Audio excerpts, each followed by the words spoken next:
സാലഡിന് ആദ്യം വേണ്ടത് നമ്മുടെ ചെറുപയർ ഗ്രീൻ ഗ്രാം. ഇതൊരു ഒരു ദിവസം ഞാൻ വെള്ളത്തിലിട്ട് വെച്ചതാണ്. ചെറുതായിട്ട് ഇങ്ങനെ ചെറിയ സ്പ്രൗട്ടിംഗ് ഒക്കെ വരുന്നുണ്ട്. പിന്നെ വേണ്ടത് നമ്മുടെ ബംഗാൾ ഗ്രാം കടല. ഇതും ഞാൻ വെള്ളത്തിലിട്ടൊന്ന് ചെറുതായിട്ടൊന്ന് സ്പ്രൗട്ടിങ്ങും വരുന്നുണ്ട്. പിന്നെ വേണ്ടത് ഒരു ദിവസം തന്നെ വെള്ളത്തിലിട്ട് വെച്ച ബംഗാൾ ഗ്രാം കടല. ഇതും സ്പ്രൗട്ടിങ് വന്നു തുടങ്ങിയിട്ടില്ല, എന്നാലും കുഴപ്പമില്ലാത്ത രീതിയിൽ നന്നായിട്ടത് വെള്ളത്തിൽ കിടന്ന് കുതിർന്നിട്ടുണ്ട്. പിന്നെ വേണ്ടത് ഇപ്പോൾ അവൈലബിൾ ആയിട്ടുള്ള വെജിറ്റബിൾ എന്ന് പറഞ്ഞാൽ ക്യാരറ്റും ബീട്രൂട്ടാണ്. എന്ത് വേണമെങ്കിലും നമുക്ക് ആഡ് ചെയ്യാം. ഈ ഒരു രണ്ട് സംഭവങ്ങളും സ്റ്റീം ചെയ്തെടുക്കുകയാണ് ചെയ്യേണ്ടത്. അപ്പോൾ ഞാൻ ഇഡ്ഡലി ചെമ്പിൽ വെച്ചിട്ടാണ് ചെയ്യുന്നത്. നമുക്കൊരു നന്നായിട്ട് സ്റ്റീം ചെയ്യണം. ഒരു 2 മിനിറ്റോ അല്ലെങ്കിൽ 3 മിനിറ്റോ നന്നായിട്ടൊന്ന് സ്റ്റീം ചെയ്തെടുക്കണം. ഇനി ഇതിലോട്ട് കുറച്ച് ഉപ്പും കൂടി വിതറി കൊടുക്കുകയാണ്. എന്നിട്ട് ഒന്നും കൂടി ഇത് അടച്ച് വെച്ചിട്ട് വേവിക്കുക.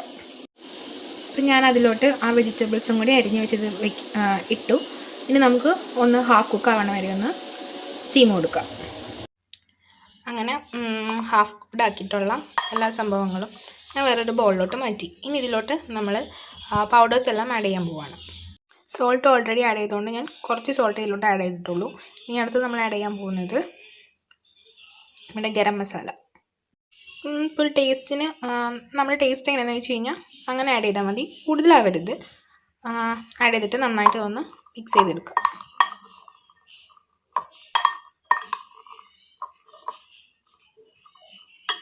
അടുത്തായിട്ട് ഇതിലോട്ട് നമുക്ക് കുറച്ച് പെപ്പറും കൂടി ആഡ് ചെയ്യാം.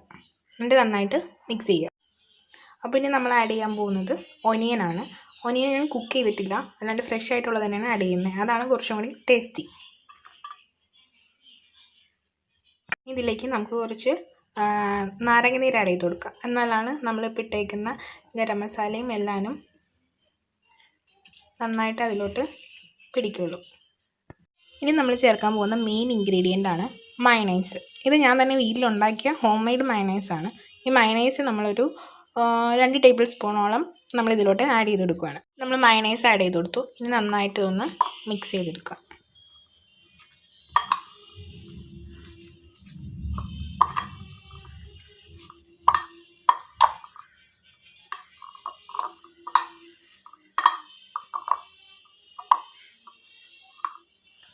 അങ്ങനെ മയണൈസും ഗരം മസാലയും പെപ്പർ പൗഡറും നമ്മുടെ വെജിറ്റബിൾസും പിന്നെ കടലയും ചെറുപയറും എല്ലാം മിക്സായി. അപ്പം ഞാനിവിടെ അവൈലബിൾ ആയിട്ടുള്ള എല്ലാ സാധനങ്ങളും വെച്ചിട്ടാണ് ചെയ്തിരിക്കുന്നത്. അപ്പം നിങ്ങളുടെ അടുത്ത് കൂടുതൽ വെജിറ്റബിൾസ് ഉണ്ട്, പിന്നെ മല്ലിയില, പിന്നെ മൈക്രോ ഗ്രീൻസ് അതെല്ലാം ഉണ്ടെങ്കിൽ നമുക്കിതിലോട്ട് ആഡ് ചെയ്ത് കൊടുക്കാം.